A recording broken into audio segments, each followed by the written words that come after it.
আসসালামু আলাইকুম প্রিয় দর্শক সবাইকে আমন্ত্রণ জানাচ্ছি।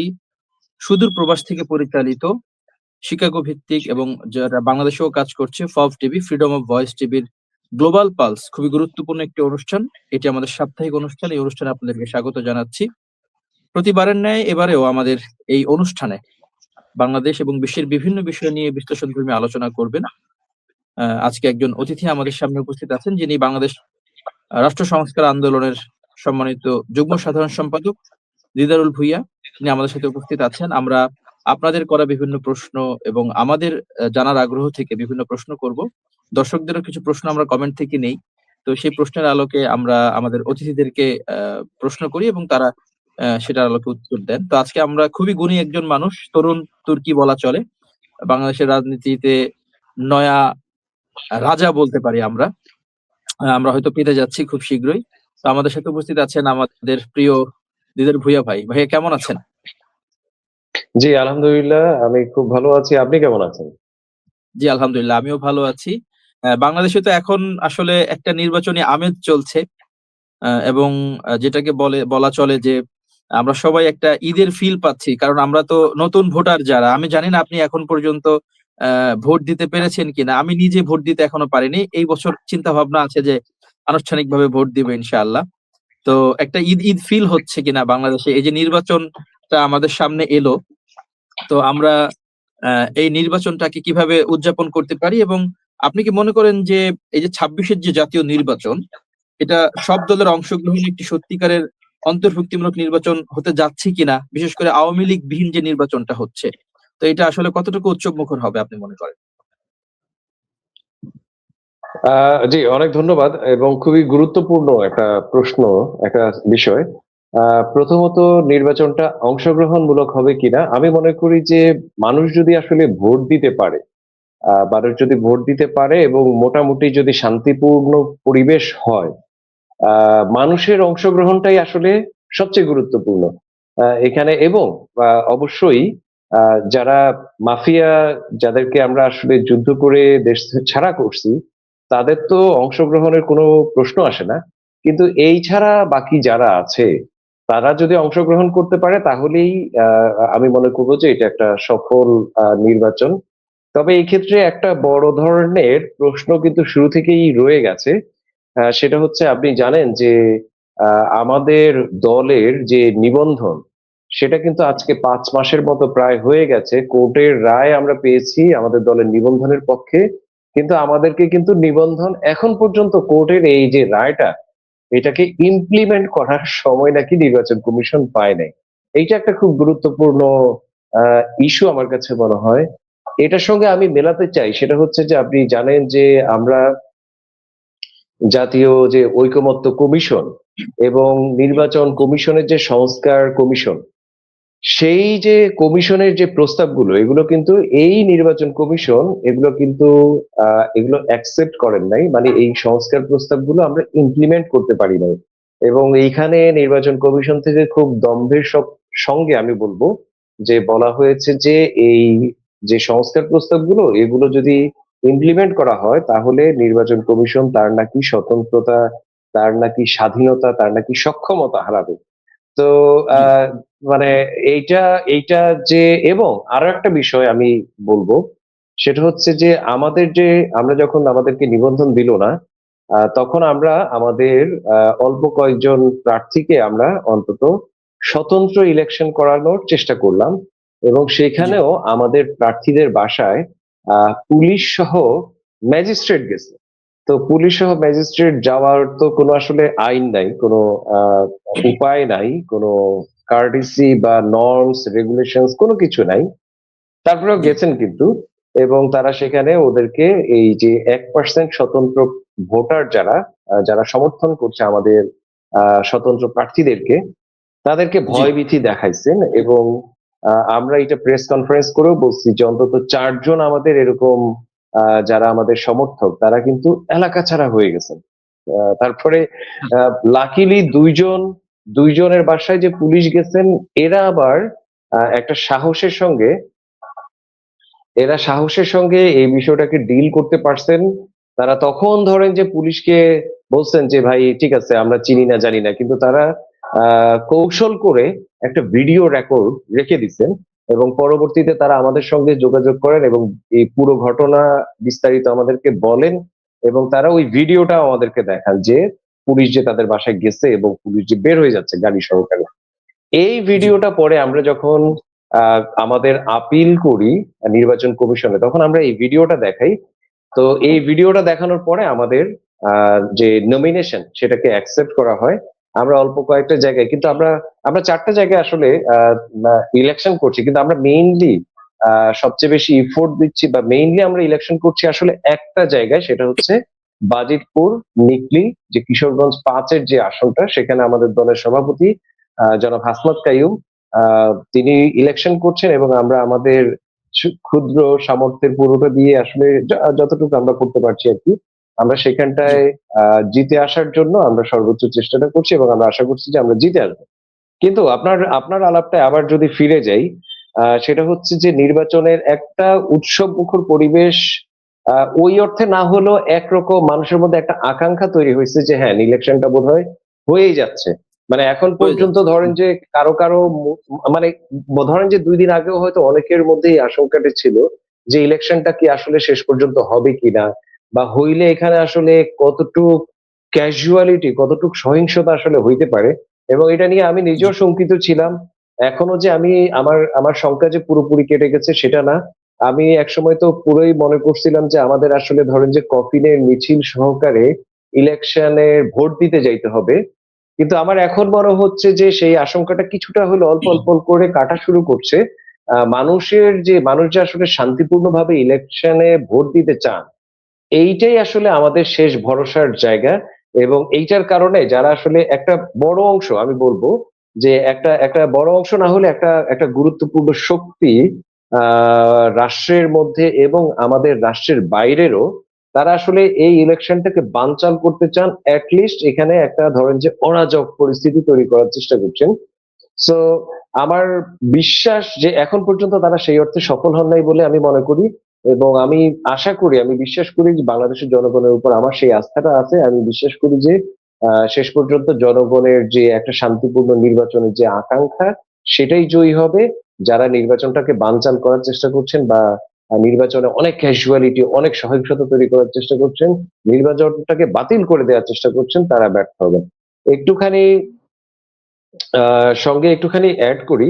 সেটা হচ্ছে জি। আপনি জানবেন যে যখন আমাদের দলের নিবন্ধন দেয়া হলো না, আমাদেরকে ধরেন যে বারবার বলা হচ্ছিল যে আর ২ টা দিন সময় দেন। আরেকটু আর অল্প কিছু প্রসেসিং বাকি আছে, হয়ে যাচ্ছে, আমরা নিবন্ধন দিয়ে দিচ্ছি। এইভাবে করে তারা আসলে সময় কাটানোর চেষ্টা করছিলেন সময় নির্বাচন কালক্ষেপণ কমিশন। করেছে। হ্যাঁ, কালক্ষেপণ জি, করছিলেন। তো যখন আমরা বুঝতে পারলাম যে এটা আসলে পুরোটা একটা প্ল্যান, এটা একটা ট্র্যাপ, তারা আসলে এইভাবে জি। কালক্ষেপণ করে, করে আমাদেরকে নিবন্ধনটা দিতে চাচ্ছেন না।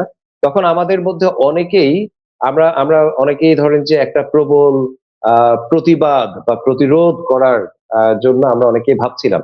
কিন্তু আমাদের দল, আমরা ধরেন যে দলগতভাবে আমরা আমরা বুঝতে পারছি যে এইখানে একটা ট্র্যাপ আছে। ট্র্যাপটা হচ্ছে যে আমরা যখন আসলে এই ঘটনার প্রতিবাদ করব, আমরা যখন বলব যে আমাদের নিবন্ধন দিতে হবে এবং সেটা কি নিয়ে হবে? যখন জি, আমরা ধরেন যে রাস্তায় যাব, তখন অন্যান্য দলগুলো আমাদের সঙ্গে যাবে বা যারা, এবং এটাকে ব্যবহার করে যারা আসলে নির্বাচনটাকে বানচাল করতে চান, তারা জি। এইটাকে ব্যবহার করে নির্বাচন বানচালের পক্ষে কাজ করবেন। বা নির্বাচনটাকে একটা সহিংসতার পরিবেশ তৈরি করার চেষ্টা করবে।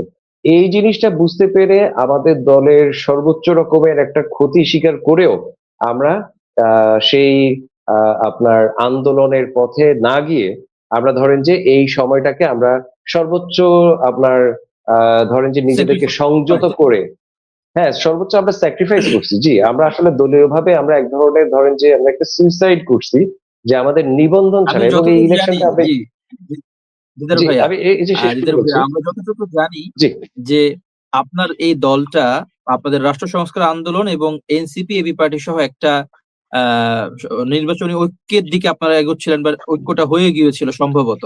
আ আমি যতটুকু জানি। তা আপনি কি মনে করেন যে এই যে ঐক্য হয়ে যাওয়ার হবে ভাব বা হয়ে গেছে, এই মুহূর্তে আপনাদের যে না দেয়ার যে ব্যাপারটা, নিবন্ধন না দেয়ার যে ব্যাপারটা, এটার পেছনে যেহেতু আপনারা ফ্যাসিবাদীর বিরুদ্ধে একদম বলিষ্ঠ কণ্ঠস্বর হিসেবে রাজপথে ছিলেন। আপনারা কি মনে করেন যে আপনাদের দলকে আসলে কোনো ফ্যাসিবাদী শক্তি ভেতর থেকে এটাকে কলকাঠি নেড়ে বা যেকোনো ভাবে এটাকে না দেওয়ার একটা ফন্দি ফিকির তারা করেছে বা তাদের কারণে এটা পাচ্ছেন না এখনো? জি, অ্যাবসলিউটলি। আমি একটুখানি বলি, সেটা হচ্ছে যে আহ, আমরা তো একটা সুইসাইড করলাম, যে আমরা আমাদের দেশের স্বার্থের জন্য, দেশের ভালোর জন্য আমরা ধরেন যে দলের স্বার্থকে স্যাক্রিফাইস করে আমরা সেই অর্থে আন্দোলন সংগ্রাম করি নাই, বা নির্বাচনটাকে বানচাল হইতে পারে এমন কোনো পরিস্থিতির সঙ্গে আমরা আসলে নিজেদেরকে ভিড়াই নেই। আমরা শান্তিপূর্ণভাবে তাদের সঙ্গে তাদেরকে যে কোঅপারেশন করা, তারা যে কাগজপত্রগুলো বারবার করে চাচ্ছিলেন সেগুলো দেওয়ার চেষ্টা করছিলাম।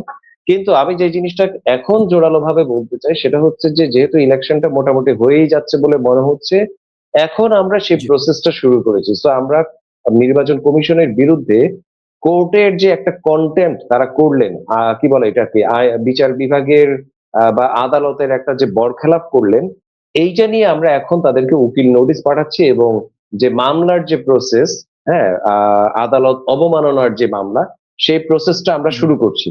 তো আমি আপনার প্রশ্নের উত্তরে আসছি। আমি আমি মনে করি যে এই যে নির্বাচন কমিশনের কোনো সংস্কার যে তারা হইতে দিল না, আমাদের যে নিবন্ধন তারা হইতে দিল না বা দিল না আমাদেরকে এখন পর্যন্ত, এবং আমাদের স্বতন্ত্র প্রার্থীদের সঙ্গে যে আচরণগুলো করা হচ্ছে, এই সবগুলো কিন্তু খুবই কানেক্টেড। এইটার সঙ্গে খুবই যৌক্তিকভাবে কানেক্টেড। তারা এটাও একটা গুরুত্বপূর্ণ, তারা একটা গেম খেলছেন, সেটা হচ্ছে যে আপনি জানেন যে আমরা শুরু থেকেই বিএনপি জোট এবং জামাত জোটের পাশাপাশি আরেকটা স্বতন্ত্র একটা তৃতীয় শক্তির জায়গা আমরা আসলে তৈরি করার জন্য সর্বোচ্চ ইফোর্ট দিছিলাম, এবং এই কারণে আমরা ধরেন যে গণতন্ত্র মঞ্চে যে আমরা আসলে ছিলাম, 6 পার্টির যে অ্যালায়েন্স গণতন্ত্র মঞ্চ, যেখানে সাকি ভাই, মান্না ভাই, সাইফুল হক ভাই, ইভেন রব ভাই যে পার্টি, আরো ভাসানী অনুসারী পরিষদ, তারা ছিলেন। তো জি। আমরা শুরু থেকে চেষ্টা করছিলাম যে এই 6 পার্টির অ্যালায়েন্স কে দিয়ে আমরা বিএনপি জোট এবং জামাত জোটের বাইরে বা তাদের পাশাপাশি একটা প্যারালাল, একটা তৃতীয় শক্তির আলাদা জায়গা একটা আমরা বলয় আসলে তৈরি তৈরি করা। করতে চাই। জি, এবং আমরা আসলে এটাই চেষ্টা করতেছিলাম যে এটাকে বেস করে পারলে ধরেন যে নূরদের দল কিংবা এনসিপি কিংবা ধরেন যে এবি পার্টি, তাদেরকেও আসলে যুক্ত করে একটা শক্তিশালী একটা অবস্থান যাতে আসলে আমরা তৈরি করতে পারি।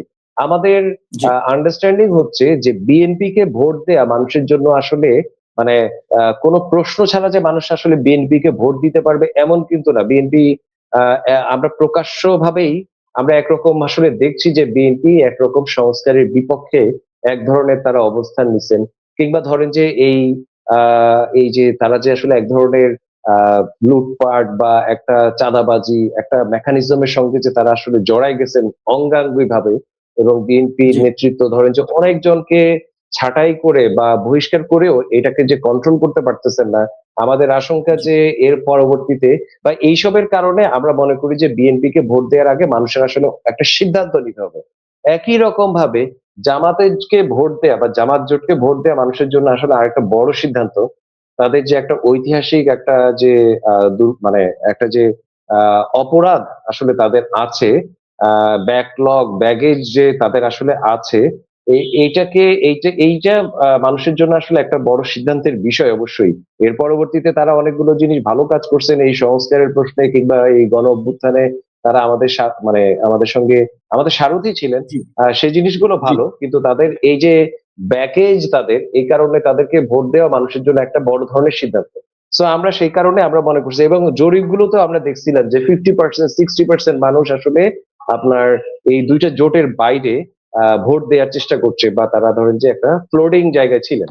সো আমরা সেই জন্য জি। আমরা মনে করতাম যে আমাদের তৃতীয় শক্তির যে জায়গাটা সেটা বাংলাদেশের জন্য খুব গুরুত্বপূর্ণ হয়ে উঠতে পারতো, এবং এইটা আমরা যতটুকু না বুঝতে পারছি বা এই দলগুলো না যতটুকু বুঝতে পারছে তার চেয়ে বেশি সেই অংশটা, রাষ্ট্রীয় কাঠামোর যে অংশটা, এবং এখানে বিদেশি শক্তিও ইনভলভ, আমি নিশ্চিতভাবে বলতে পারি এই শক্তিটা বুঝতে পারছে যে আমরা যদি আসলে তৃতীয় শক্তির জায়গাটা যদি দাঁড় করাইতে পারি, তাহলে ওই যে পুরাতন যে বন্দোবস্তের মধ্যে তারা আসলে বাংলাদেশটাকে আটকে রাখতে চায়, জি, সেই জায়গাটা আসলে নির্দিষ্ট তখন কিছু আর দলের থাকবে মধ্যে, না। নির্দিষ্ট তো কিছু দলের এই বাইরে গিয়ে আমরা সবকিছু একটা মিলায়, রাইট, এই সবকিছু আসলে খুব মানে সমন্বিত, এগুলো একটা সমন্বিত পরিকল্পনার অংশ বলেই আমার কাছে মনে হয়।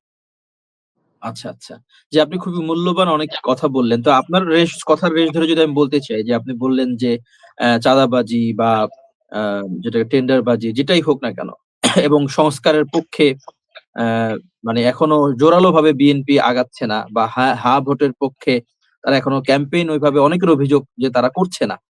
তো এক্ষেত্রে এবং আরো কিছু ঘটনাও আমাদের সামনে আছে। তো অন্তর্বর্তী সরকার যে ধরনের সংস্কারগুলো মোটামুটি করেছে এখন পর্যন্ত, তা আপনি কি মনে করেন যে এই সংস্কার দিয়ে বা যতটুকুই হয়েছে বা নির্বাচনের আগে আর যতটুকু হবে, এটা দিয়ে একটা সুষ্ঠু নির্বাচন আমরা ফেস করতে পারবো, জাতি উপহার পাবে আপনি কি মনে করেন? এবং আমি যদি উল্লেখ করি কিছু এই তো একদম রিসেন্ট ঘটনা ২-১ দিন আগে শেরপুরে যে ঘটনা হলো, বিএনপি এবং জামাতের মধ্যে সংঘর্ষে জামাতের উপজেলা সেক্রেটারি নিহত হলেন। তো সেক্ষেত্রে আসলে এইটা থেকে কি বোঝা যায়? আমরা কি আসলে নির্বাচনে এরকম নিরাপত্তা পাবো নাকি এরকম সহিংস কিছু আমরা দেখতে পাবো যে প্রধান ২ টা রাজনৈতিক দলের মধ্যে? না, আমি তো এখন পর্যন্ত খুবই আশঙ্কিত আসলে। মানে আশঙ্কা কিছুটা কমছে আমার, কিন্তু সেটা এখনো যথেষ্ট কমে নাই। বরঞ্চ গতকালকে যে ঘটনাটা, পরশুদিন বোধহয়, শেরপুরে যে পরশু, ঘটনাটা, পরশু। সেই ঘটনা, হ্যাঁ, পরশুদিনের যে ঘটনাটা, সেটা আসলে আশঙ্কাটা আবার একটু বাড়াই দিল। আমি এখন পর্যন্ত ধরেন যে মানে এই আশঙ্কাটা আমি কাটাতে পারতেছি না আরকি। আহ বিশেষ করে বিশেষ করে যখন ধরেন যে আইন শৃঙ্খলা পরিস্থিতির ন্যূনতম কোনো ইমপ্রুভমেন্ট আমরা আসলে দেখতে পাচ্ছি না, বরঞ্চ আমরা দেখছি যে বড় ধরনের কিছু আপনার জ্বালাও পোড়াওর ঘটনা, যে ২টা পত্রিকা অফিসে যে জ্বালাও পোড়াও হলো, ২টা সাংস্কৃতিক প্রতিষ্ঠানে যে জ্বালাও পোড়াও হলো, সেখানে কিন্তু এই আইন শৃঙ্খলা বাহিনীগুলো, সেনাবাহিনী, তারা কিন্তু এক ধরনের নির্লিপ্ত থেকে তারা আসলে সেগুলোকে এক ধরনের আপনার ইনডিরেক্টলি সাপোর্ট করছেন কিন্তু। সো এইটা কিন্তু খুব ভয়াবহ একটা ঘটনা, এটা খুব ভয়াবহ একটা ইঙ্গিত দেয়। এবং অবশ্যই আমি যেটা বললাম যে আপনার নির্বাচন কমিশনের কোনো সংস্কার হয় নাই, আপনার প্রশাসনের কোনো সংস্কার হয় নাই, মানে সেই অর্থে আসলে সংস্কার হয় নাই, নির্বাচন কমিশনের কিছুই হয় নাই, প্রশাসনের আসলে সেই অর্থে বা পুলিশেরও আসলে আসল জায়গাগুলোতে সংস্কার কিন্তু হয় নাই। সো এগুলো কিন্তু একটা খুব বাজে ইঙ্গিত দেয়। এখন আমাদের ভরসার জায়গাটা আসলে বাংলাদেশের জনগণ আসলে একটা শান্তিপূর্ণভাবে এত বছর পরে, প্রায় ২ যুগ পরে আসলে তারা ধরেন যে, বা ১.৫ যুগ পরে তারা ধরে যে একটা তাদের ভোটাধিকার প্রয়োগ করার মতো একটা সুযোগ আসছে। এবং অবশ্যই সবচেয়ে গুরুত্বপূর্ণ একটা ভোট হচ্ছে যে গণভোট। আমরা যে রাষ্ট্র সংস্কার, সংবিধান সংস্কারের কথা বলছি, আমরা যে আসলে পুরাতন যে ফ্যাসিবাদী যে বন্দোবস্ত, সেটা থেকে যে আসলে যে মুক্তি চাই, সেই মুক্তির পথে এই গণভোটটা হবে খুব গুরুত্বপূর্ণ। সো এরকম একটা ভোটের জন্য মানুষ খুব অধীর আগ্রহে রাস্তায়, আপনি সেই অর্থে খুব একটা মনে করেন যে মানুষের মধ্যে খুব উৎসাহ উদ্দীপনা দেখতে পাচ্ছেন না, কিন্তু ভেতরে ভেতরে মানুষ কিন্তু অধীর আগ্রহে এটার জন্য অপেক্ষা করছে। এবং এই আগ্রহের কারণে আমার ধারণা যে যারা আসলে বিভিন্ন ষড়যন্ত্র করার চেষ্টা করছে, তারা আসলে সাহস পাচ্ছে না, কিংবা তাদের এই ষড়যন্ত্র ফাঁস হয়ে গেলে তারা একেবারে বাংলাদেশের রাজনীতি থেকে ধরেন যে এক ধরনের বিচ্ছিন্ন হোয়াইট হয়ে ওয়াশ, যাবে। বাংলা ওয়াশ হয়ে যাবে, নিশ্চিহ্ন হয়ে যাবে। এই জিনিসটা যতদিন পর্যন্ত, এই কারণে এই ভয় থেকে তারা করছে না। তো শেষ পর্যন্ত আসলে আমাদের আশার জায়গাটা হচ্ছে বাংলাদেশের জনগণ।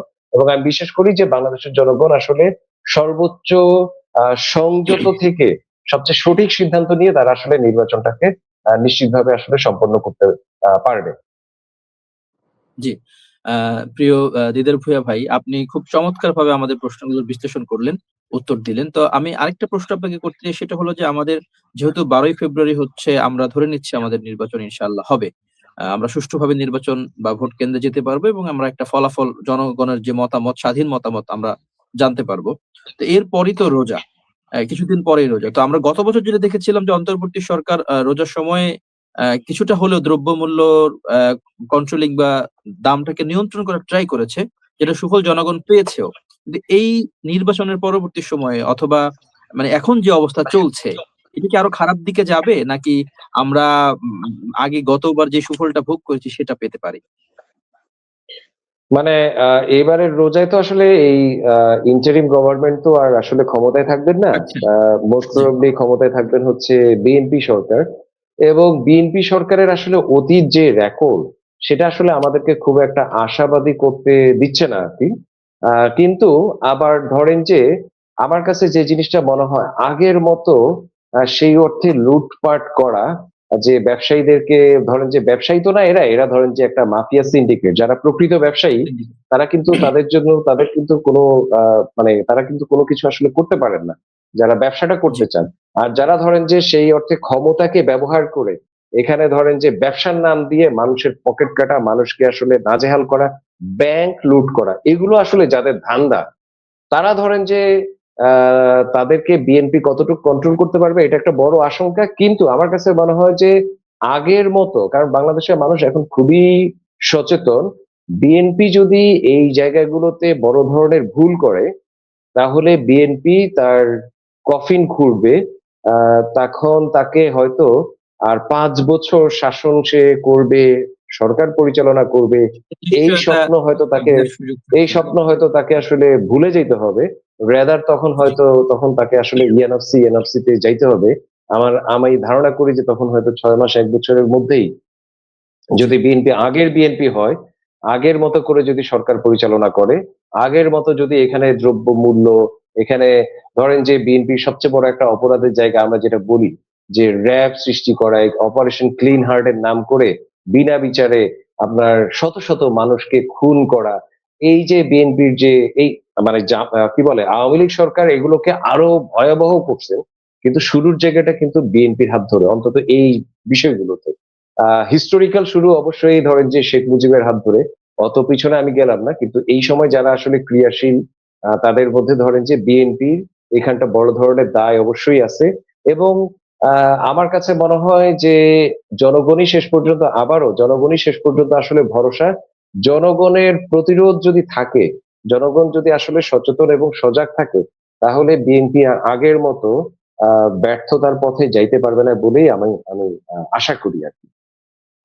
আর জি, একটা কথা একটুখানি এড করতে চাই, সেটা হচ্ছে যে আমাদের ইন্টারিম গভর্নমেন্টকে আমরা ধরেন যে 100টা দোষ দিতে পারবো এবং তারা জি। আসলেই সুপার ফ্লপ, সুপার ব্যর্থ।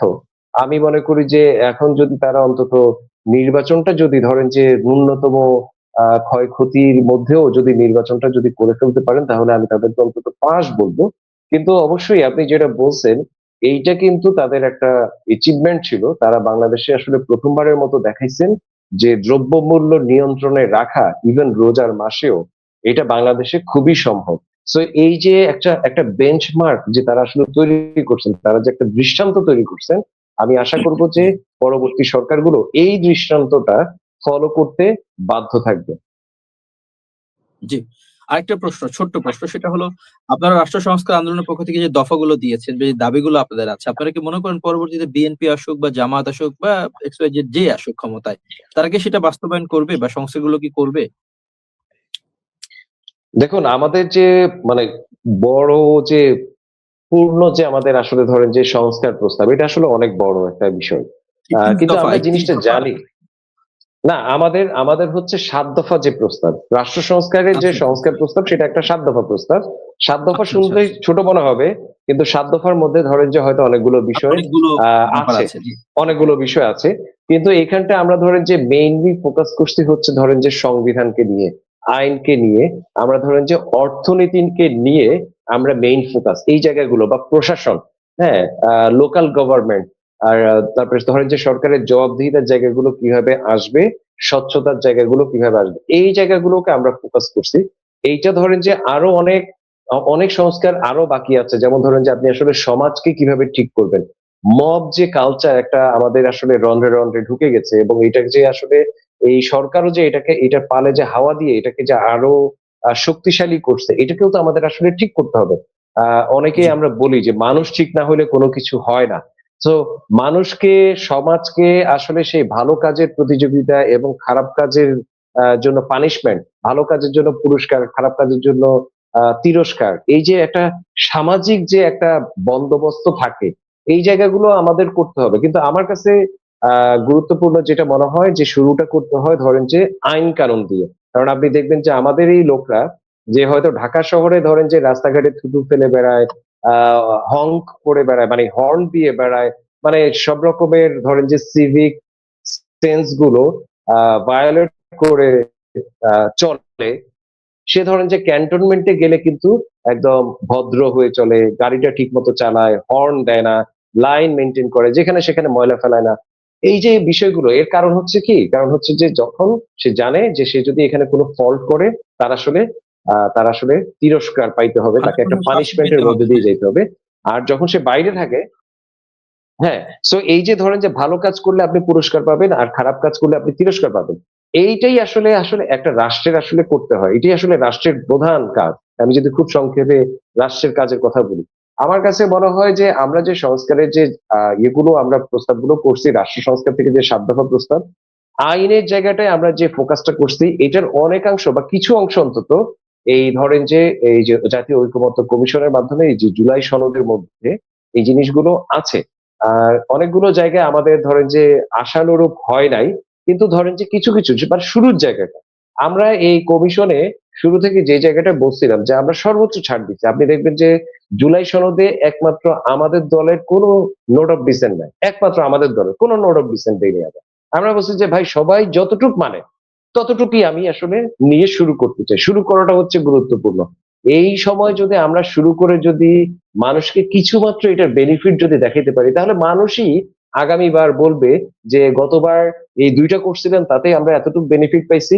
এইবার আমাদের ধরেন যে ৫ টা চাই। আমরা চাই যে এই জিনিসটা শুরু হোক। সো এই শুরুর জায়গাটা হবে বলে আমি বিশ্বাস করি এখন পর্যন্ত আমি আস্থাশীল এবং আমার আস্থার জায়গাটা হচ্ছে সেই মানুষের জন্যই। মানুষ বিশ্বাস করে যে তার আসলে আরো বেশি সে আসলে ডিজার্ভ করে। এই রাষ্ট্র তাকে আসলে যেরকম জুলুম এবং নিপীড়নের মধ্যে রাখে বা ক্ষেত্র তৈরি করে দেয়, সে তার চেয়ে আসলে সে তার একটা মানবিক মর্যাদা, তার একটা অধিকার, তার যে জান জবান সম্মানের যে অধিকার, হক, এই হকটা সে আসলে এখন বুঝতে পারে এবং আমার ধারণা যে এইটা সে আদায় করে নিবে। সো এইটা শুরু হবে বলে আমি বিশ্বাস করি। আমি খুবই কনফিডেন্ট। জি, জি, জি। জি, আপনি খুবই চমৎকারভাবে কনফিডেন্টলি কথাগুলো বললেন। এজন্য আপনাকে ধন্যবাদ। তো আমাদের বাংলাদেশের ভূরাজনৈতিক প্রেক্ষাপটে আমাদের প্রতিবেশী রাষ্ট্র, বিশেষ করে ভারত এবং চীন এবং আমি যদি ধরি যে পশ্চিমা বিশ্বের কাছে আসলে বাংলাদেশের বর্তমান নির্বাচন নিয়ে তাদের অবস্থানটা কি? না মানে এটার অবস্থান তো আসলে কয়েকটা ছোট, ছোট ঘটনায় খুব পরিষ্কারভাবে বোঝা গেছে। এই যে আমি যে বললাম যে নির্বাচন কমিশনে কোনো সংস্কার হয় নাই কিংবা ধরেন যে রাষ্ট্র সংস্কার আন্দোলনকে নিবন্ধন দেয়া হয় নাই। কোন ইলেকশনটায় রাষ্ট্র সংস্কার আন্দোলন পার্টি হিসেবে পার্টিসিপেট করতে পারতেছে না? যে ইলেকশনটা হইলো রাষ্ট্র সংস্কার আন্দোলনেরই ব্রেন চাইল্ড। আপনি জানবেন, আপনি যেটা বলছেন যে রাষ্ট্র সংস্কার, সংবিধান সংস্কার এগুলো নিয়ে আমরা প্রায় ১৫ বছর ধরে আমরা আসলে লড়ে যাচ্ছি। এবং সর্বশেষ যে এই ইলেকশনের যে আরেকটা যে পার্ট যে সংবিধান সংস্কার পরিষদ, এইটা অ্যাকচুয়ালি একটা ইনোভেশন। এটা পৃথিবীতে এই প্রথমবারের মতো ঘটতে যাচ্ছে এবং এইটা আসলে রাষ্ট্র সংস্কার আন্দোলনেরই ব্রেন চাইল্ড। রাষ্ট্র সংস্কার আন্দোলনই প্রথম এই প্রস্তাবটা দেয়। এটা পৃথিবীতে ইনোভেশন কেন বলছি? পৃথিবীতে গণভোট বা সংবিধান সভা হয়। সংবিধান সভা মানে হচ্ছে যে আপনার নতুন করে একটা সংবিধান তৈরির একটা প্রক্রিয়া। আর আমরা বলছি যে নতুন শুরু করার আমাদের সুযোগ নাই।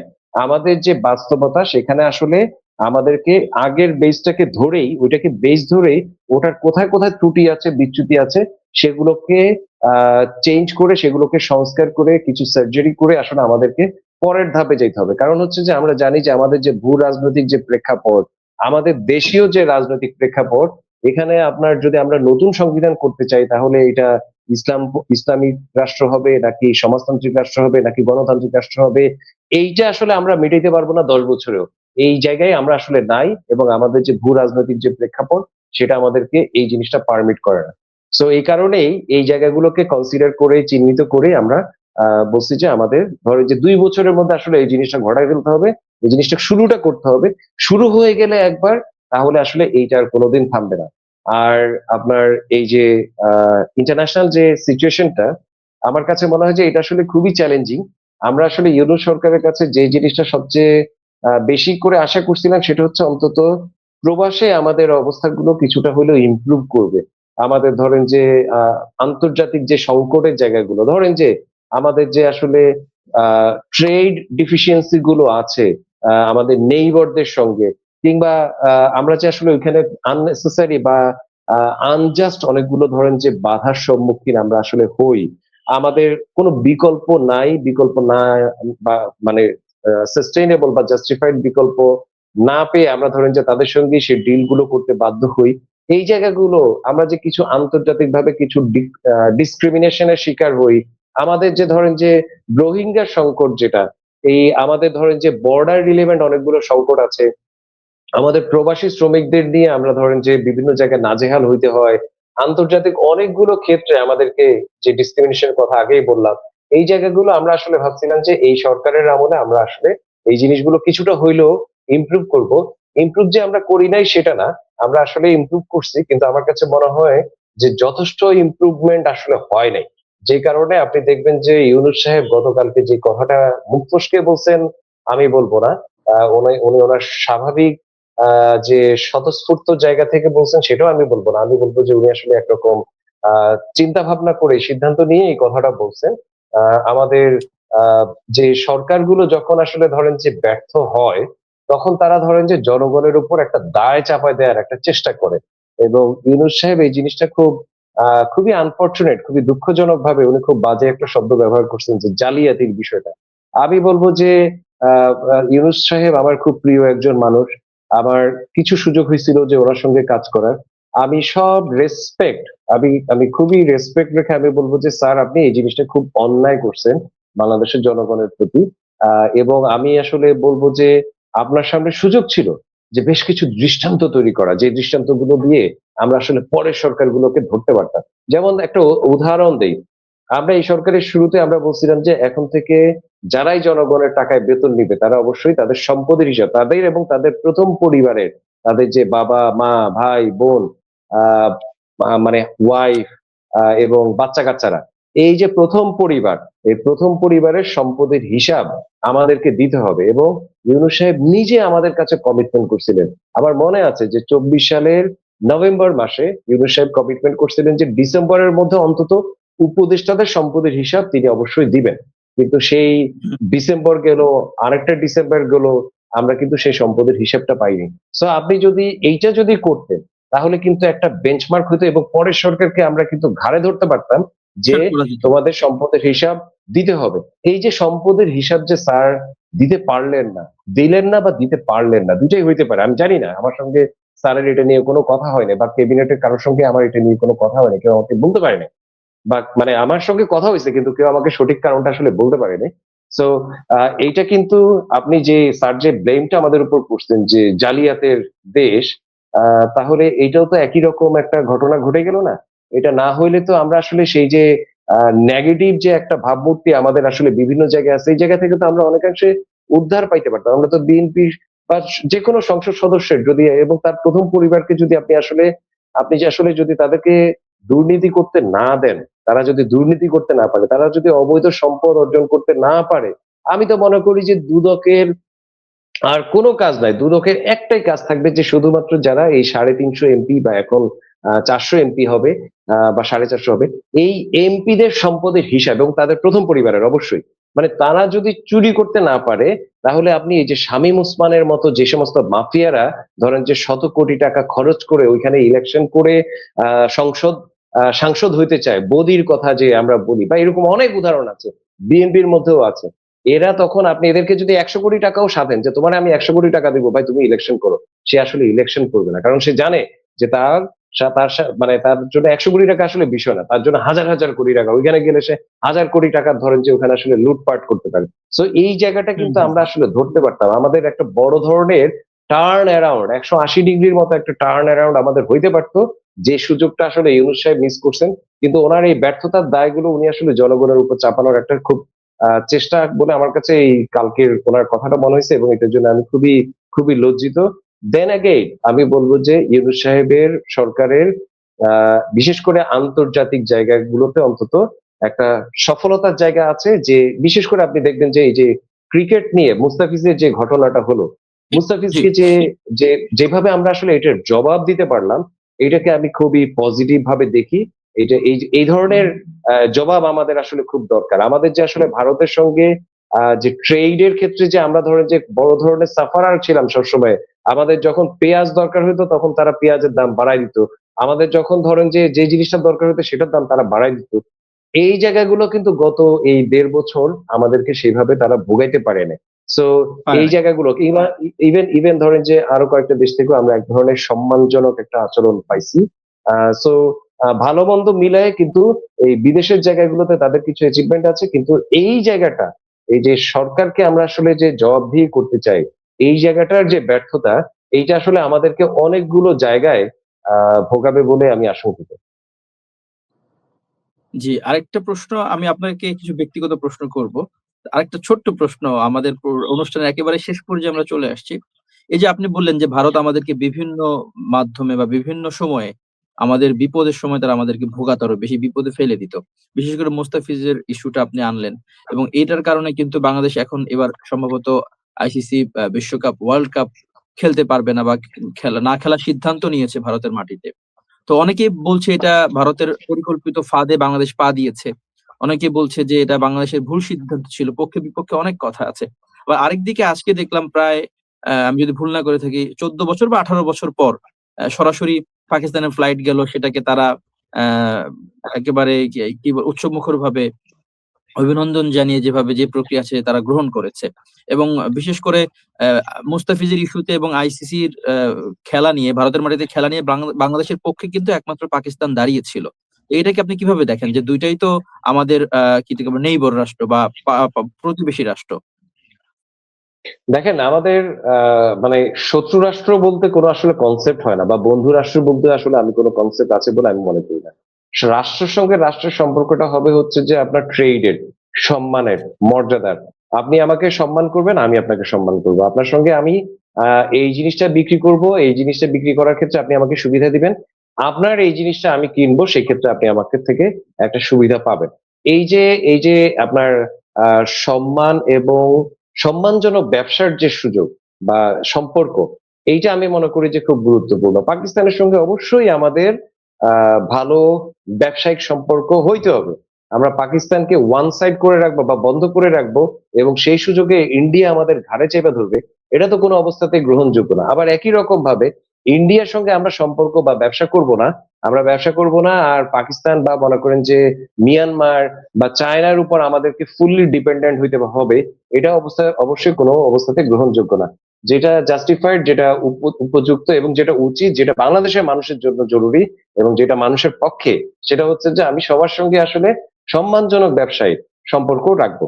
তো তাদের যে আমাদের উপর যে তাদের যে কিছু ধরেন যে ব্যারিয়ার আছে, ইন্ডিয়ার যে কিছু ব্যারিয়ার আছে আমাদের ব্যবসার ক্ষেত্রে, এই জি, ব্যারিয়ার গুলো নিয়ে আমাদের নেগোসিয়েশন হওয়া খুব জরুরি। আমাদের যে আন্তর্জাতিক যে নদীর পানিগুলো নিয়ে আমাদের মধ্যে যে একটা বিরোধ কিন্তু আছে, বিরোধ তো না, এটা হচ্ছে যে সে আসলে আমাদেরকে ধরেন যে ঠকায় আমাদের জনগণকে, আমাদের এখানকার প্রাণ প্রকৃতিকে সে আসলে প্রতিনিয়ত হত্যা করে। এই নদীর পানির উপর তার যে অবস্থানগত যে একটা বেনিফিট, সেটাকে ব্যবহার করে। সো এই জায়গা থেকে তাকে অবশ্যই বাধ্য করতে হবে এই জায়গায়। আমি তো ধরেন যে খুব করে চাইছিলাম যে এই সরকারের আমলে আমরা অবশ্যই আন্তর্জাতিক নদীর পানির যে কনভেনশন, সেটাতে জি। আমরা স্বাক্ষর করব। আমি অনেকবার চেষ্টা করছি। আমি চেষ্টা করছি মানে হচ্ছে যে আমি তাদেরকে আমার আলাপে আমার যতটুকু অ্যাক্সেস আছে সরকারের, সেটা দিয়ে আমি সর্বোচ্চভাবে তাদেরকে বারবার বলছি। আমি বিভিন্ন সভা সেমিনারে কথা বলছি। আমি আমার নিজের জায়গা থেকেও লিখছি, বলছি। কিন্তু এই জিনিসটা আসলে সরকার করতে পারে নাই, বা অন্য কোনোভাবেও এটার কোনো সমাধান করতে পারে না।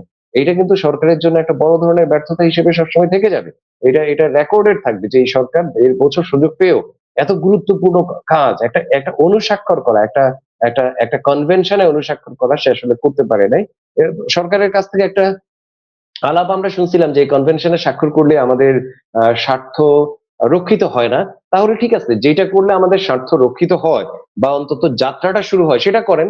কিন্তু সেই ধরনের কোনো উদ্যোগ আমরা কিন্তু এই সরকারের কাছ থেকে আমরা দেখি নাই। সো আ আ মানে ক্রিকেটের ক্ষেত্রে যে জিনিসটা আমি মনে করি যে এখানে সরকারের ধরেন যে একটা বড় ব্যর্থতার জায়গা হচ্ছে কি, আইসিসি যে আমাদেরকে ছাড়া ক্রিকেটের এই বিশ্বকাপ আয়োজন করতে পারছে, এবং আপনি জানেন যে এই যে ভোটিং হইছে সেখানে আমাদের পক্ষে মাত্র ২ টা ভোট আসছে। যতটুকু আমরা আসলে শুনছি। এটা তো হইতে পারে না। আপনার ক্রিকেট কূটনীতি কোথায়? আপনি তো আগেভাগেই আপনার যতটুকু আসলে সাপোর্ট দরকার। বাংলাদেশ তো ক্রিকেটের ক্ষেত্রে অন্তত খুবই গুরুত্বপূর্ণ একটা দেশ তো। বাংলাদেশের ২০ কোটি যে মানুষ তারা কিন্তু ক্রিকেট প্রেমী। আমাদের এখানে ক্রিকেট নিয়ে দেখেন, ক্রিকেট টিভিতে দেখেন, ফলো করেন, আ মো আ সোশ্যাল মিডিয়াতে দেখেন, এরকম প্রচুর লোক। সো এই যে একটা বিশাল বাজার, এই বাজার তো খুবই শক্তিশালী। আমি যদি আমার ক্রিকেট কূটনীতি, আমি যদি কূটনৈতিকভাবে এটাকে যদি আমি ব্যবহার করতাম, তাহলে কিন্তু আমার মনে হয় যে এই যে ফেইটটা আমাদেরকে ছাড়া যে একটা ওয়ার্ল্ড কাপ হয়ে যাচ্ছে, এই জিনিসটা কিন্তু হইতো না। এখন অবশ্যই এটা সেটেল না। এখনো এখানে বিভিন্ন টানাপোড়েন চলছে। আইসিসি থেকেও বোধহয় আবার বলা হচ্ছে। আমরাও আলাপ করছি। কিন্তু এই জিনিসটা অনেক আ আরো আরো মুনশিয়ানার সঙ্গে বাংলাদেশ ক্রিকেট বোর্ডের এবং সরকারের যারা সংশ্লিষ্ট তাদের আসলে করতে পারা দরকার ছিল। কিন্তু আমি সরকারের ওই সিদ্ধান্তের পরে আছি যে যেখানে আমাদের মুস্তাফিজেরই নিরাপত্তা তারা দিতে পারে না, সেখানে আমাদের পুরো টিমের নিরাপত্তা তারা কিভাবে দিবে? এবং নিরাপত্তা যদি না দিতে পারে তাহলে আমরা কেন যাব? আমাদের ছেলেদের, আমাদের ক্রিকেটারদের জীবনের নিরাপত্তা নিশ্চিত না করে আমরা তো কোনো একটা ক্রিকেট টুর্নামেন্টই তো, এটা তো আমরা খেলতে পারি না। কিন্তু কথা হচ্ছে যে এই যে আমাদেরকে ছাড়া যে যদি ক্রিকেট টুর্নামেন্টটা হয়ে যায়, ওয়ার্ল্ড কাপটা হয়ে যায়, এইটা হবে যে আমাদের বড় ধরনের ব্যর্থতা।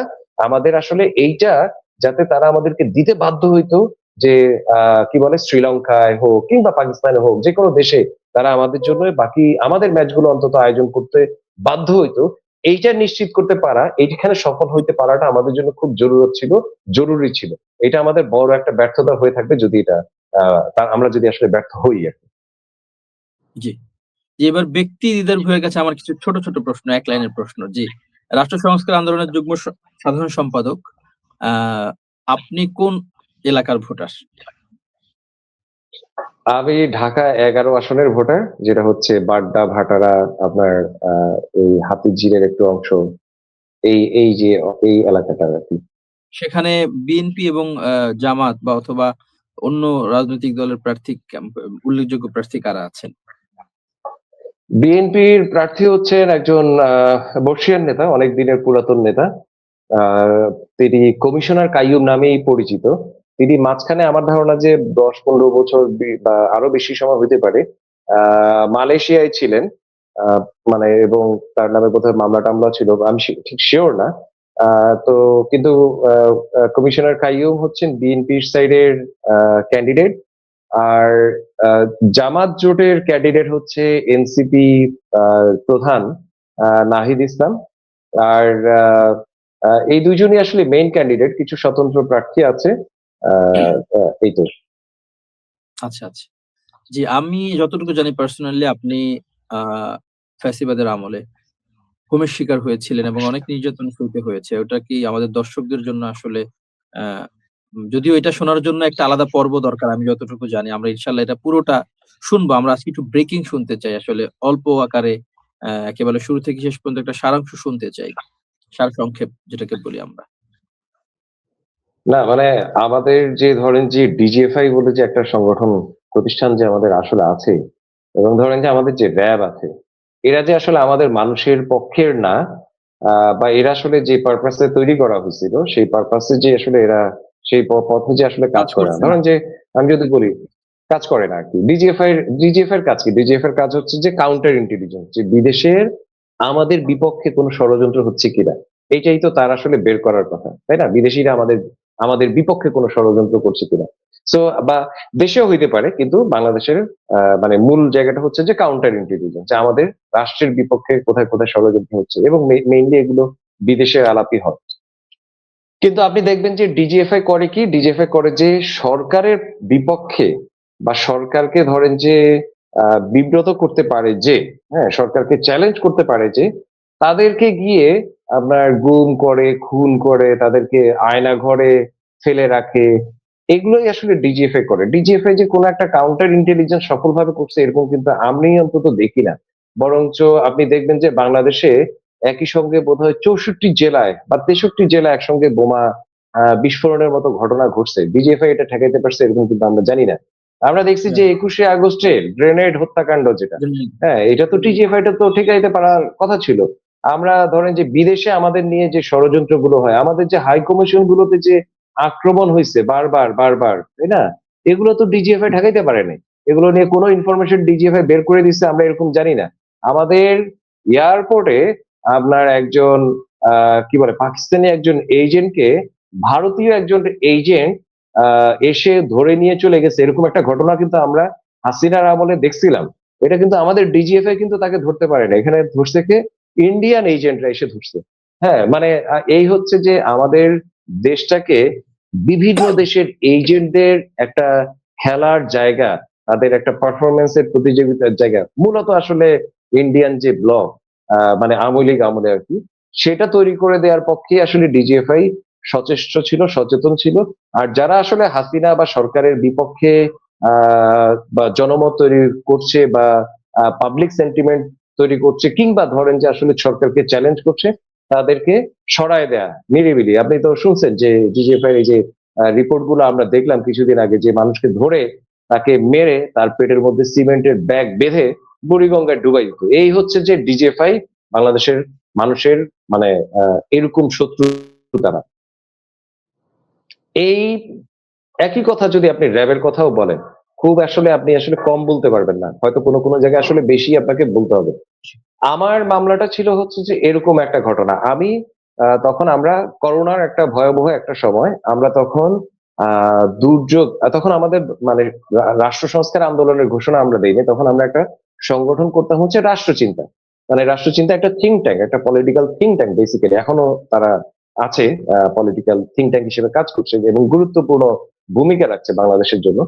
সো রাষ্ট্রচিন্তার একজন সদস্য হিসেবে আমরা একটা আরেকটা সংগঠন করছিলাম, যে দুর্যোগ সহায়তা মনিটরিং কমিটি, যেখানে যেটা মূলত রাষ্ট্রচিন্তার উদ্যোগ, কিন্তু এখানে ধরেন যে রাষ্ট্রচিন্তার বাইরে অনেক সামাজিক লিডার, সোশ্যাল লিডার এখানে ইনভলভ ছিলেন। আমি বলি যে ধরেন যে আনু মোহাম্মদ স্যার, তারপরে ধরেন যে ব্যারিস্টার জ্যোতির্ময় বড়ুয়া, তারপরে ধরেন যে আপনার মানে শহীদুল আলম ভাই, এরকম জি। অনেক যাদের মানে আমাদের প্রথিতযশা ব্যক্তি, সম্মানিত ব্যক্তি যারা, তারা আসলে এই তাদেরকে নিয়ে আমরা এই দুর্যোগ সহায়তা মনিটরিং কমিটিটা করছিলাম। তো এই কমিটির কাজ কি?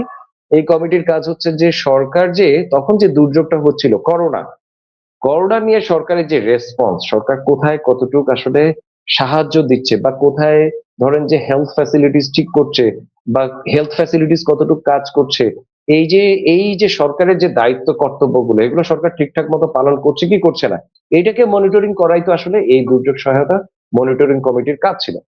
তো ওইটার যে রিপোর্ট, ওই রিপোর্টটা পাবলিশ হওয়ার পর আমাকে প্রথমে হুমকি ধামকি দেওয়া হয়, এবং পরবর্তী থেকে আমাকে আমার বাসা থেকে তুলে নিয়ে যাওয়া হয়।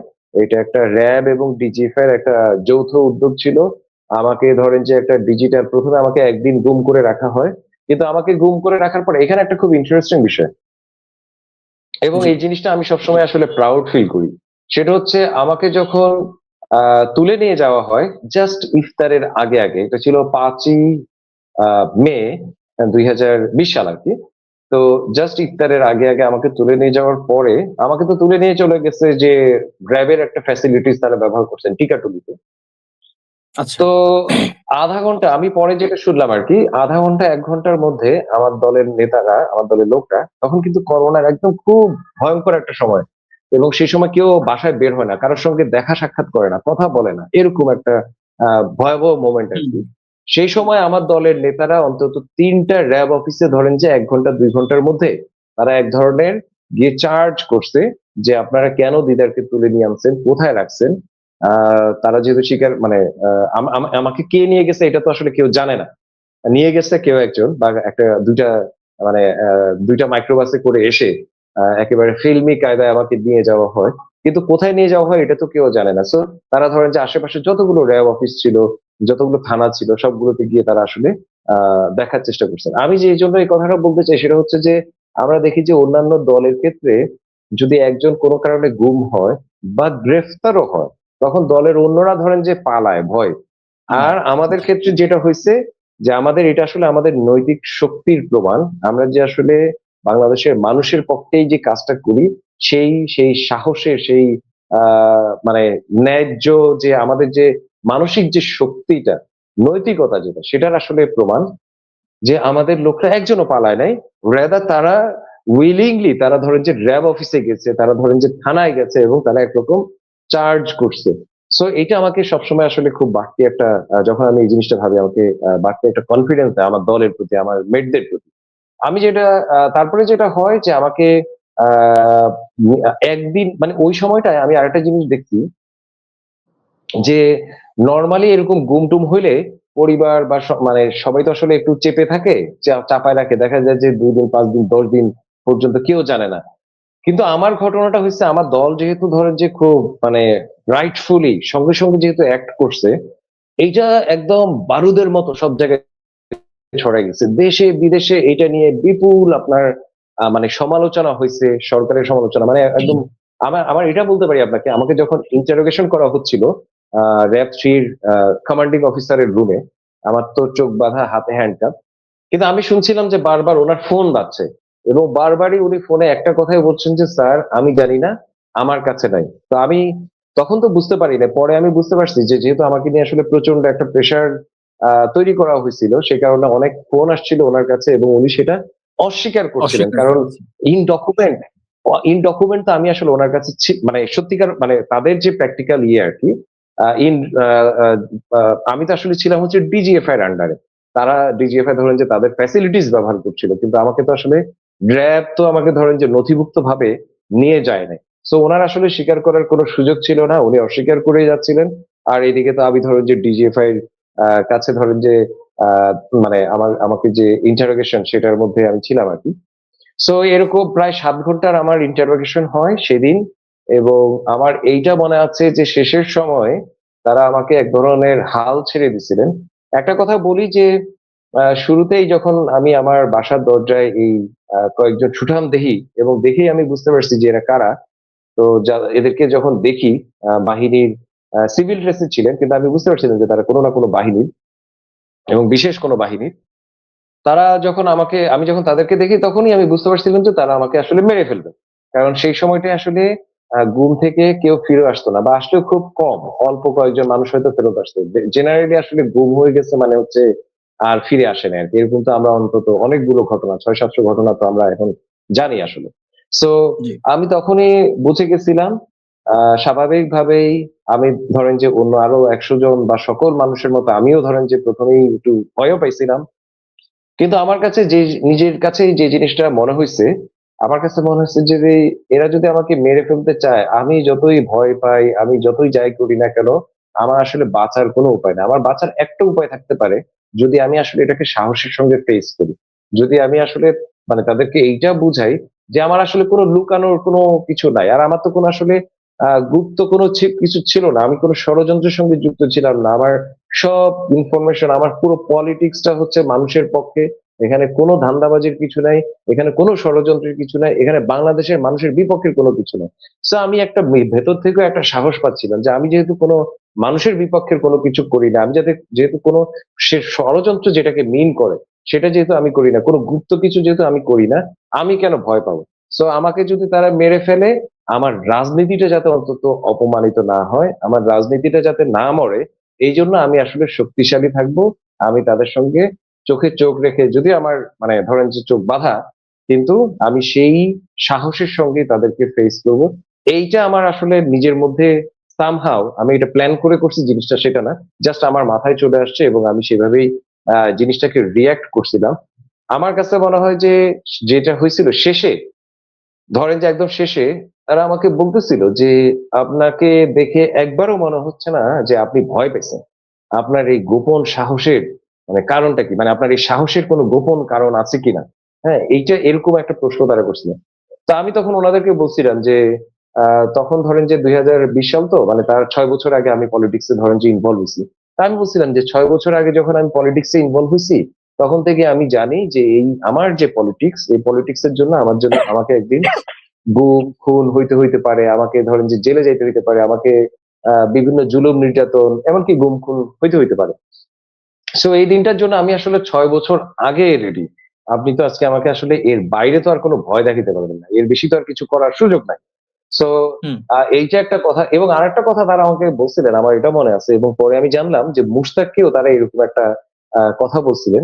এক্সাক্টলি প্রশ্নটা তো মনে নাই। প্রশ্নটা অনেকটা এরকম ছিল যে আ একটা ধরেন যে শূকরের যে বডি, একটা শূকরের বডি থেকে আপনি কি এক টুকরা হালাল মাংস কি বের করতে পারবেন কিনা? শূকরের তো পুরাটাই তো ভাই হারাম। সো আপনারা হারাম। কেন এইসব হ্যাঁ, কেন আপনারা আসলে কি খুঁজেন আপনারা? আপনারা যে পলিটিক্সটা করতে চান, এই যে কথাগুলো আপনারা বলেন, আপনারা নিজেরা বিপদে পড়েন, আমাদেরকে বিপদে ফেলেন। মানে এইসব না করে আপনারা আপনাদের এইসব বাদ দিয়ে আপনারা আপনাদের যে রেগুলার লাইফ সেটা লিড করেন না কেন? এরকম ছিল তার প্রশ্নটা আরকি। যে উপমাটা এরকম ছিল যে, "একটা শূকরের দেহ থেকে আপনি কি ১ খন্ড হালাল মাংস বের করতে পারবেন কিনা?" তো এনিওয়ে এরকম অনেক আলাপ ছিল। তো যাই হোক তারপরে আমি যেটা বুঝলাম যে আ দেশে এবং বিদেশে যে সম্মিলিত এক ধরনের প্রতিরোধ তৈরি হয়েছিল আসলে আমার গুমের ঘটনাকে কেন্দ্র করে। আমার মনে হয় যে এই কারণেই তারা একদিনের মধ্যেই আমাকে ধরেন যে শোন অ্যারেস্ট যেটাকে বলে, মানে একটা থানায় দিয়ে গ্রেফতার দেখানো যেটাকে বলে, গ্রেফতার দেখাতে বাধ্য হয়েছে। আমাকে তখন একটা ভুয়া মামলা দিছিলেন যে ডিজিটাল সিকিউরিটি অ্যাক্টে। এখানে একটা খুব ইন্টারেস্টিং বিষয়, ডিজিটাল সিকিউরিটি একটা আমার নামে যে মামলাটা দিছে সেখানে আমার নামে র্যাব যখন প্রেস কনফারেন্স করতেছে, প্রেস কনফারেন্সটা করছে র্যাব। র্যাব প্রেস কনফারেন্স করে বলতেছে যে আমি হচ্ছি রাষ্ট্রদ্রোহী, আমি হচ্ছি দেশদ্রোহী, আমি হচ্ছি রাষ্ট্রের বিরুদ্ধে ষড়যন্ত্র করি এবং আমি হচ্ছি সরকারের বিরুদ্ধে ষড়যন্ত্র করি, এরকম 4টা গুরুতর অভিযোগ। এবং এই অভিযোগগুলো প্রমাণিত হইলে আমার ধরেন যে 4 বারের মৃত্যুদণ্ড অথবা 4 বারের যাবজ্জীবন এরকম সাজা হইতে পারতো আর কি। আল্লাহ মাফ করছে যে এর মধ্যে ধরেন যে গণ অভ্যুত্থান হয়েছে এবং ফাইনালি আমি আমার এই মামলাটা থেকে আমি রেহাই পাইছি। কিন্তু এটা একটা আমার কাছে মনে হয় যে মানে মানে এটা আমার জন্য আহ, একটা যে অভিজ্ঞতা, আমি চাইবো না, আমি চাই না যে বাংলাদেশে বা কোথাও কোথাও কাউকে আর এই অভিজ্ঞতার মধ্যে দিয়ে যেতে হোক। আমরা মানুষকে অন্তত তার এই জানের, অন্তত তার এই যে জবানের, অন্তত তার এই যে সম্মানের সম্মানের নিরাপত্তা, হ্যাঁ, একটু অন্তত আমরা যাতে দিতে পারি, এইটাই আসলে আমার এখন আমার আমার ধরেন যে জীবনের লক্ষ্য উদ্দেশ্য, আমার মোটিভ। জি। হৃদয় ভাই, আপনি তো বললেন পুরো ঘটনাটা আমরা শুনলাম। তো আসলে মূলত আপনাকে ধরে নেয়ার মূল কারণটা কি? মানে এটা পরে ফিল করেছেন কিনা যে আমার এই কথাটার জন্য বা এই কাজটার জন্য আমাকে ধরে নিয়ে গেছে বা আমাকে হয়তোবা তারা মেরে ফেলতে চেয়েছে, বা বৈশ্বিক চাপ, বাংলাদেশে আপনার রাজনৈতিক দলের চাপ, বা জনগণের ভালোবাসা, আল্লাহর রহমতে আপনি ফিরে এসেছেন। মূলত তাদের মানে ফোকাসটা কিসে ছিল, যে কি জন্য আপনাকে নিয়ে গেল বা কেনই বা গুম করার চেষ্টা করলো বা হত্যা করার চেষ্টা করলো? না, এখানটায় জিনিসটা ছিল যে সেই সময় ধরেন যে তাদের যে করোনা রেসপন্স, এটা নিয়ে বেশ কিছু সমালোচনা তৈরি হচ্ছিল। তো তারা আসলে একটা হুম, ভয়ের পরিবেশ তৈরি করার চেষ্টা করছিলেন।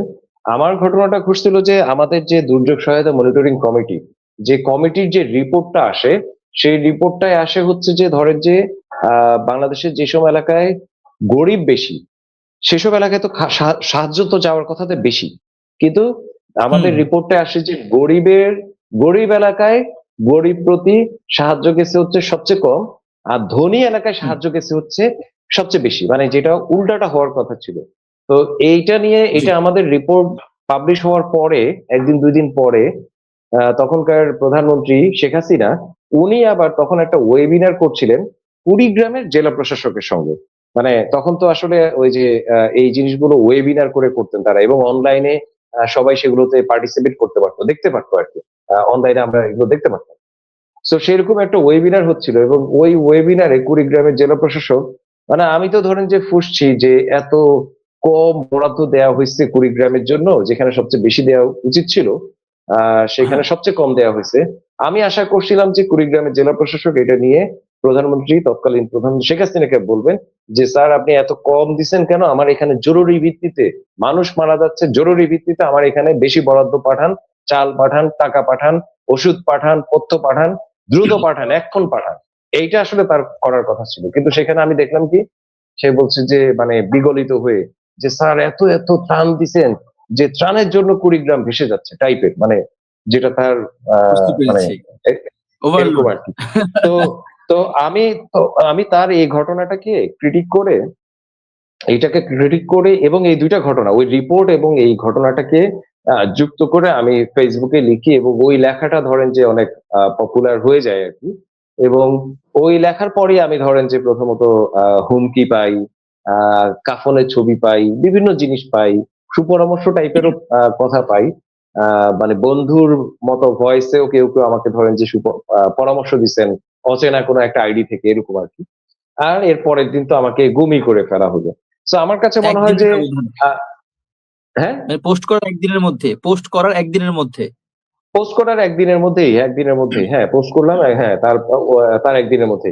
আর একটা বিষয় হচ্ছে যে ওরা যেটা স্ট্র্যাটেজি নিচ্ছে সেটা হচ্ছে যে আহ মানে যেটা করছিল যে কিশোরের একটা কার্টুন ছিল আহ ইয়ে নিয়ে, কি বলে, নাফিস শারাফাত, যে দি ফেমাস, যিনি ছিলেন শেখ হাসিনার কানাডার, অ্যাকচুয়ালি শেখ রেহানার কানাডার যে সম্পদ ছিল, সেই হুম, সম্পদগুলোর যিনি আসলে দেখভাল করতেন বা যার মাধ্যমে আসলে এই প্রসেসিং গুলো উত্তরসূরি, করা হ্যাঁ। হতো আর কি, সম্পদগুলো পাচার করা হতো, নাফিস শারাফত, দি গ্রেট নাফিস শারাফত, যে জি, হচ্ছে ব্যাংক ব্যাংক হেকো, একাধিক ব্যাংক সে আসলে খেয়ে ফেলছে আর কি। তো যাই হোক, নাফিস শারাফাতের একটা কার্টুন কিশোর রাখছিল, তখন কিন্তু আমি কিশোরকে চিনি না, এই গুমের ঘটনার আগে মানে জেলে কিশোরের সঙ্গে আমার পরিচয় হয়েছে। তো কিশোর এরকম একটা কার্টুন রাখছিল, ওই কার্টুনের সঙ্গে সম্ভবত মুশতাক জড়িত ছিল, মুশতাক বোধহয় ওইটার একটা টাইটেল বা শিরোনাম লিখছে, দি ফেমাস রাইটার মুশতাক। অ্যাকচুয়ালি রাইটারের চেয়ে বড় ফেমাস সে হচ্ছে যে অ্যাক্টিভিজমের কারণে। তো মুশতাক তখন ওইটার ক্যাপশন লিখছিল, আর মুশতাক আমার ফ্রেন্ড। হ্যাঁ, এইভাবে তারা আমাকে জড়াইছিল, এবং এভাবে ধরেন যে আরো 11 জন, মানে মোট 11 জন। এর মধ্যে ধরেন যে তাসনিম খলিল নেত্র নিউজের, তারপরে ধরেন যে হ্যাঁ, বিএনপির যে অ্যাপোলো ভাই ওয়াহিদুল নবী, অ্যাপোলো ভাই আর কি। তারপরে ধরেন যে আপনার শাহেদ আলম ভাই, আমেরিকা হ্যাঁ, প্রবাসী যে সাংবাদিক। জি, তারপরে ধরেন যে জুলকার নাইন শাহেদ, এরকম মানে অনেককেই, মানে সবাইকে আসলে, যাদেরকে আপনি চিনেন আর কি, অ্যাক্টিভিস্ট হিসেবে, এরকম ওই প্রায় সময়টাতে। অনেককেই। হ্যাঁ, 11 জনকে জড়ায়। মানে কারো বিরুদ্ধে ধরেন যে সুনির্দিষ্ট ভাবে কোনো হয়তো অভিযোগ আছে, কারো বিরুদ্ধে কোনো অভিযোগ, যেমন আমার ক্ষেত্রে এফআইআর এ আমার নামে কোনো অভিযোগ ছিল না, মানে কোনো সুনির্দিষ্ট অভিযোগ ছিল না। অভিযোগ ছিল যে আমি ওই যে দেশদ্রোহী রাষ্ট্রদ্রোহী এই সেই হ্যান ত্যান, হ্যাঁ, আমি গভীর ষড়যন্ত্রে লিপ্ত। কিন্তু এগুলো তো মানে কোনো প্রমাণ না, কোনো প্রমাণ ছিল না আর কি। ও, একটা ইন্টারেস্টিং জিনিস আমি একটুখানি বলতে পারি, সেটা হচ্ছে জি, আমি 5 মাস পরে, এর মধ্যে ধরেন যে 4 বার আমার জামিনের আবেদন ক্যান্সেল করে, বা কি বলে, কোর্ট থেকে ওটাকে ইয়ে করে আর কি, খারিজ করে দেয়। পঞ্চমবারের আবেদনে আমাকে হাইকোর্ট আমাকে জামিন দেয়। আমি 5 মাসের মতো জেল খেটে বের হয়ে আসার পরে আরো 3 মাস পরে আমাদের একটা চার্জশিট, না 3 মাস না, আরো প্রায় 5 মাস পরে আমার মনে হয়, বা 4-5 মাস পরে আমাদের চার্জশিট দেওয়া হয়। এবং চার্জশিটও দুইটা দেওয়া হয়। প্রথম চার্জশিট যেটা দেওয়া হয় সেটাতে সেটা নিয়ে অনেক ইয়ে আসে, আহ, সেটা নিয়ে অনেক সমালোচনা আসে, তখন আরেকটা চার্জশিট দেওয়া হয়। সো চার্জশিটে আমার নামে একটা প্রমাণ দেওয়া হয়েছে। সেই প্রমাণটা হচ্ছে যে আমার একটা ফেসবুক পোস্ট, একটা কবিতা। তো মানে মানে বলা হচ্ছে যে আমি এত বড় ষড়যন্ত্রকারী, এত বড় রাষ্ট্রদ্রোহী, এত বড় দেশদ্রোহী। কিন্তু একটা ফেসবুক পোস্ট তো একটা পাবলিক জিনিস। এটা তো আসলে হ্যাঁ, ষড়যন্ত্রের কোনো প্রমাণ হতে পারে না। ষড়যন্ত্র তো হচ্ছে গোপন জিনিস, যেটা ফেসবুকে গোপন। দেখা যাবে না, যেটা হয়তো মেসেজ হইতে পারতো, বা অন্য জি, কিছু হইতো, ভয়েস রেকর্ড হইতে পারতো। পাবলিক পোস্ট কিন্তু একটা হবে না। ফেসবুক হ্যাঁ, পোস্টকে, হ্যাঁ, একটা ফেসবুক পোস্টকে ধরেন যে তারা আমার বিরুদ্ধে প্রমাণ হিসেবে দিয়ে তারা ধরেন যে আমাকে এই যে ডিজিটাল, এবং এই তারপরেও এত ন্যাক্কারজনক ভাবে, প্রথমত আমার বিরুদ্ধে কোনো প্রমাণ ছাড়া আমার বিরুদ্ধে মামলাটা নেওয়া হয়েছে এরকম একটা কঠিন আইনে। দ্বিতীয়ত যখন চার্জশিট দেওয়া হলো, সেরকম সেই সময় এরকম একটা টুকো প্রমাণ দেওয়া হয়েছে, সেটাকেও আমলে নিয়ে আমার বিরুদ্ধে ধরেন যে মামলা পরিচালনা হয়েছে প্রায় 4 বছর। আমি গত বছরে ধরেন যে আমি আসলে সেই মামলা থেকে অভ্যুত্থানের পরে খালাস পাই। জি, আমরা হয়তো আল্লাহর অশেষ রহমত এবং মানুষের ভালোবাসার কারণেই আপনাকে আবার আমরা ফিরে পেয়েছি। মানুষ আপনাকে ভালোবাসে এবং আপনাদের রাজনৈতিক যে ব্যাকগ্রাউন্ড বা আপনাদের যে চিন্তা চেতনা, দেশকে ভালোবাসার যেই ব্যাপারটা আপনাদের মধ্যে আছে, আসলে সেটার জন্যই হয়তোবা আমরা আপনাকে ফিরে পেয়েছি এবং যেটা বললেন যে সবচেয়ে সুখের সংবাদ হলো আপনি আপনার সেই মিথ্যা মামলা থেকে দায়মুক্তি পেয়েছেন এবং আপনি সম্ভবত ওই মামলাটা নিষ্পত্তি হয়েছে। তো আমাদেরকে আপনি খুব চমৎকার কিছু ওই কথা শুনালেন। আইনটাই, আপনার ওই জি আইনটাই সরি বাতিল আমি হয়ে একটু, গেছে। হ্যাঁ হ্যাঁ, ওই আইনটাই বাতিল হয়েছে, এবং এইখানটায় আমি আমার সংগঠন এবং ডিএসএ ভিকটিমস নেটওয়ার্ক বলে আমরা একটা সংগঠন মেনটেন করি, যারা আমরা আসলে বিভিন্ন সময় সরকারের এই জুলুম নিপীড়ন গুলো শিকার হয়েছিলাম। ডিজিটাল সিকিউরিটি অ্যাক্ট এবং এর আগে যে আইসিটি অ্যাক্ট, 57 ধারা, 54 ধারা, এইসব বিভিন্ন নিপীড়নমূলক আইনে যারা আমরা আসলে নির্যাতিত হয়েছি, তাদেরই একটা সংগঠন হচ্ছে ডিএসএ ভিকটিমস নেটওয়ার্ক। সো এই ডিএসএ ভিকটিমস নেটওয়ার্কের খুবই গুরুত্বপূর্ণ অবদান আছে এই আইনটা বাতিল হওয়ার পেছনে। তো দিদার ভূঁইয়া ভাই, আপনি খুব চমৎকারভাবে আজকে আমাদের গ্লোবাল পালস অনুষ্ঠানে আপনার মনের কথাগুলো বললেন। আপনার ব্যক্তিগত পাশাপাশি আমরা আমাদের করা প্রশ্নগুলো, অর্থাৎ দর্শকদের যেই মনের আকাঙ্ক্ষা থাকে যে প্রশ্নগুলোর উত্তর জানার জন্য, এবং বাংলাদেশের নির্বাচন নিয়ে আপনার যে বিশ্লেষণধর্মী আলোচনা আমরা শুনলাম, খুবই চমৎকার আলোচনা করেছেন। আমরা আশা করব আপনি ভবিষ্যতে বাংলাদেশে একটি বড় যেটাকে বলে যে আপনার অবদান বাংলাদেশের প্রতি যেটা যে আরো বড় স্বীকৃতি পায় এবং আপনার অবদানটা ডে বাই ডে আরো বৃদ্ধি পায়। আপনার কার্যক্রমগুলো আরো সহজ হোক, আপনাদের রাজনৈতিক দল নিবন্ধন পাক সেই প্রত্যাশা রাখছি। পাশাপাশি ফব টিভির দর্শক যারা আছেন আপনাদের উদ্দেশ্যে বলতে চাই, ফব টিভি এটি মূলত আ আমেরিকা থেকে পরিচালিত, শিকাগো থেকে পরিচালিত একটি television channel freedom of voice, অর্থাৎ বাক স্বাধীনতা বা কথা বলার স্বাধীনতা। যেই স্বাধীনতা হরণ করা হয়েছিল আমাদের আজকের অতিথির, যিনি একটি পোস্টের কারণে তাকে গুম হতে হয়েছিল এবং ৪ মাস বা ৫ মাস তাকে কারাবরণ করতে হয়েছে। তো আমরা ফব টিভির মাধ্যমে এই কথাগুলোই বলে যাই যে বাক স্বাধীনতা এবং সাধারণ মানুষের কথাগুলো আমরা তুলে আনার চেষ্টা করি। গ্লোবাল পালস তেমন একটি অনুষ্ঠান। তো দর্শক, আমরা প্রতি সপ্তাহে এটি করে থাকি। আপনারা আমাদের পরবর্তী অনুষ্ঠানে আবার কোনো নতুন অতিথিকে দেখতে পাবেন এবং আজকে আমাদের অনুষ্ঠানে সময় দিয়ে এবং গুরুত্বপূর্ণ সময় দিয়ে এবং তার গুরুত্বপূর্ণ কথাগুলো আমাদেরকে আমাদের দর্শকদের উদ্দেশ্যে বলার জন্য আমি কৃতজ্ঞতা এবং চ্যানেলের পক্ষ থেকে আন্তরিক কৃতজ্ঞতা জানাচ্ছি আমাদের রাষ্ট্র সংস্কার আন্দোলনের যুগ্ম সাধারণ সম্পাদক দিদার ভূঁইয়া ভাইকে। আশা করছি ভাই আপনি ভালো থাকবেন। ভবিষ্যতে আবারও কোনো অনুষ্ঠানে আপনার সাথে দেখা হবে। জি, ইনশাল্লাহ। আপনাকেও ধন্যবাদ। পপ টিভির দর্শকদেরকেও ধন্যবাদ। শুভেচ্ছা। আসসালামু আলাইকুম।